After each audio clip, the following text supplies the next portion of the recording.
Player One Taco coming to you live from day one of KBW Korea Blockchain Week. And we had to talk to some of our friends over at Wemix because we've been playing games on Wemix for, it feels like 3-4 years now. You guys have expanded so much and it's doing so much. But first off, before I get ahead of myself, who are you? I'm Stan, the general manager for Europe at Wemix. And so Wemix has made separate studio arms. Wemix, there's a few other pieces. What are the big differences between them? So Wemix is the game development company since 2000. So 25 years developing mostly MMORPGs, and the guys are rocking it pretty much in that space. And then if you think about MMORPGs, as a player, you always wanted to have the ownership either of skins or characters, but you did not really have this opportunity to own them, right? So it was usually, if you were playing, it was this time and the money potentially that you put in it was gone, right?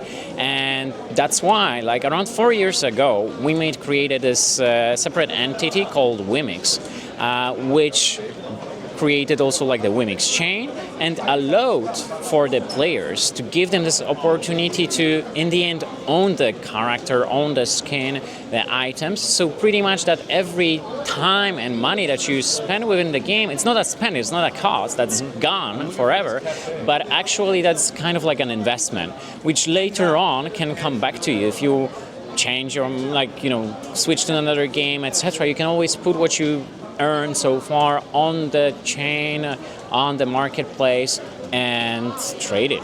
So I got a little sour with Wemix. I used to play on there all the time. My favorite game was Crypto Ball Z.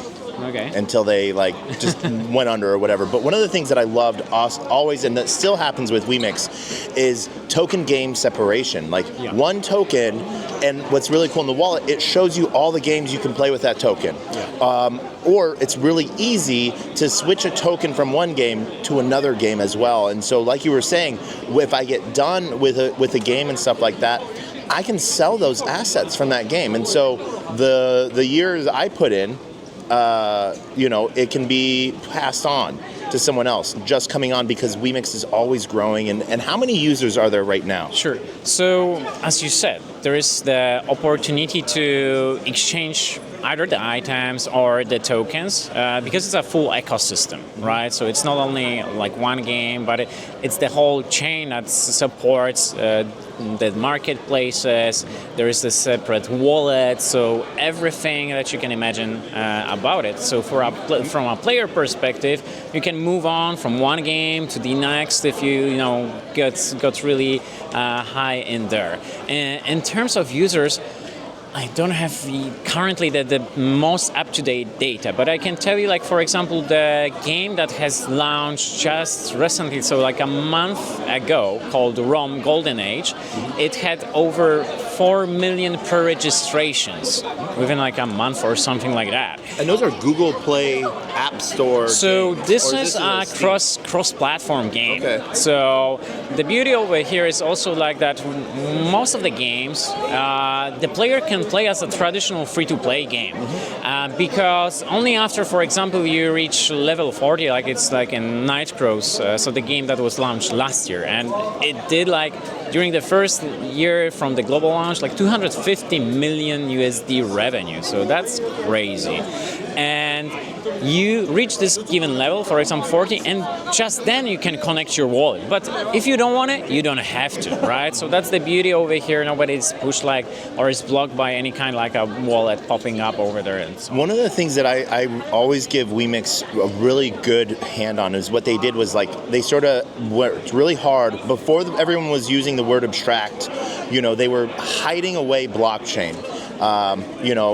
Whether it was via Google Connect, or an Apple connection and stuff like that, Apple ID, and a wallet was being secured and ran in the back behind that. And that was one of the really cool things that like you said, users don't even have to use a wallet or know it or care. Look, Wemix is coming from gaming, right, for 25 years. And for a developer like that, it's always about making it as easy for the player as possible to start the game, to enjoy it, to have fun, pretty much, right? Not be blocking this experience with any given step on the way.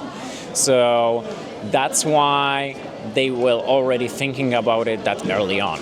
Yeah. We are here at KBW.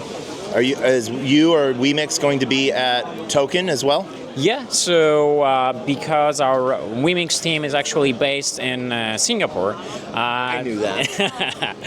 they're gonna be there, and I'm gonna be flying over there as well. So it's gonna be like a busy time over here in Asia.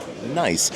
So is there any alpha that you guys are releasing here at KBW, or are you releasing alpha at Token? Well, I think it's already out there, so the new hit, I hope so, it's going to be globally as well, Legend of Ymir, so like a AAA MMORPG will be coming globally very soon. Mobile or very desktop? soon. Cross-platform. Okay. Cross-platform. Unreal 5, so like visually, oh man, it's amazing. And the cool thing about this game, it's also based on the Nordic mythology. So there's going to be a lot to enjoy also for people from all over the world.